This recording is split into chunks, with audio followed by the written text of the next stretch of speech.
8 ଜିଲ୍ଲାକୁ ସତର୍କ ସୂଚନା ଜାରି।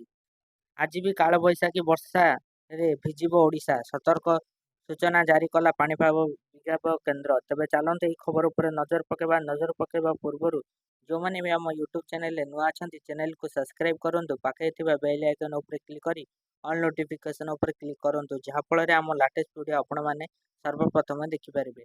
ଗତ କିଛି ଦିନ ହେବ ନିଦ ହଜାଇ ଦେଲାଣି ତାତି। ତାପମାତ୍ରା ବଢ଼ିବା ସାଙ୍ଗକୁ ଗୁଳୁଗୁଳିରେ ଲୋକେ ହନ୍ତସନ୍ତ ହେଉଛନ୍ତି। ତେବେ ପାଣିପାଗ ବିଭାଗ ସୂଚନା ଅନୁସାରେ ଅନେକ ସ୍ଥାନରେ ତାପମାତ୍ରା 3 ଡିଗ୍ରୀ ବୃଦ୍ଧି ପାଇବା ନେଇ ଆକଳନ କରାଯାଇଛି।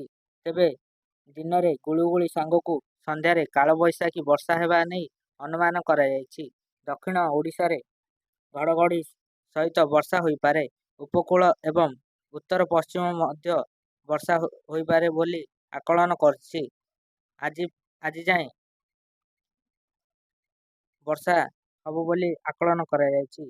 ସେଗୁଡ଼ିକ ହେଲା ସୁନ୍ଦରଗଡ଼, ଝାରସୁଗୁଡ଼ା, ବରଗଡ଼, ବଲାଙ୍ଗୀର, ସୋନପୁର, ଟିଟିଲାଗଡ଼, ବୌଦ୍ଧ ଏବଂ ସମ୍ବଲପୁର।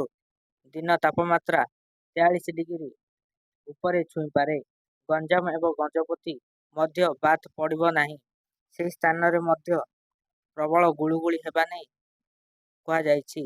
ସେହିପରି ମାଲକାନଗିରି, ରାୟଗଡ଼ା, କୋରାପୁଟ, ଗଜପତି ଏବଂ ଗଞ୍ଜାମରେ ବର୍ଷା ହେବା ସହିତ 50 କିଲୋମିଟର ବେଗରେ ପବନ ଆସିବା ନେଇ ଆକଳନ କରିଛି ପାଣିପାଗ ବିଭାଗ କେନ୍ଦ୍ର।